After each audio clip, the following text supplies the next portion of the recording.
श्री समर्थ नाना tour Saswad यांच्या वतीने आपलं गंगासागर या ठिकाणी सहर्ष स्वागत. आता आपण गंगासागरला आलोय. या ठिकाणीच गंगा नदी ही समुद्राला मिळते. याची एक अशी आख्यायिका आहे की सगर नावाचा राजा होता, जो रामवंशी राजा होता.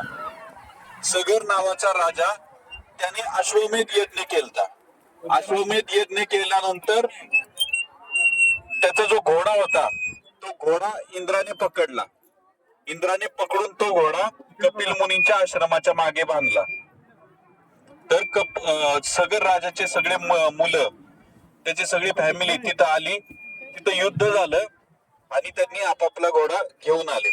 पण त्याच्यात काय केलं की त्या सैनिकांच्या सोबत बरेचसे साधू संत सुद्धा मारले गेले. त्यामुळे कपिल मुनींनी सगराला शाप दिला की तुझी सगळी पिढी ही पाताळात जाईल, स्वर्ग तिला नशिबी येणार नाही. मग त्यांचेच पुढे वंश चालू राहिले. तर राजा भगीरथ हा सगर राजाचा वंशज आहे.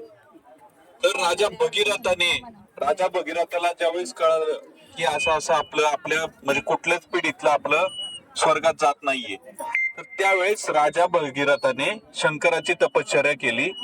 मग शंकर त्याला प्रसन्न होऊन स्वतःच्या जटा ती आपटली आणि जटा आपटून त्याचं जे पाणी झालं, म्हणजे गंगाच त्याच्यातून बाहेर आली. ती गंगा गंगोत्रीला उगम पावली की जिचं नाव भागीरथी आहे. त्या ठिकाणी पुढं आली की तिला मंदाकिनी नदी जोडली जाते, मंदाकिनी आणि अलकनंदा. आणि मग ती तिथून पुढे गंगेच्या नावाने वाहते. तशी ती वाहत येऊन इथं सगराला भेटली, म्हणजे सागराला. आणि त्यांचे पूर्वात्मे सगळे तृप्त झाले. तर असं म्हटलं जातं की इथं याला मोक्षदायिनी सुद्धा म्हणतात. नदीचे पात्र कोणीकडे आले?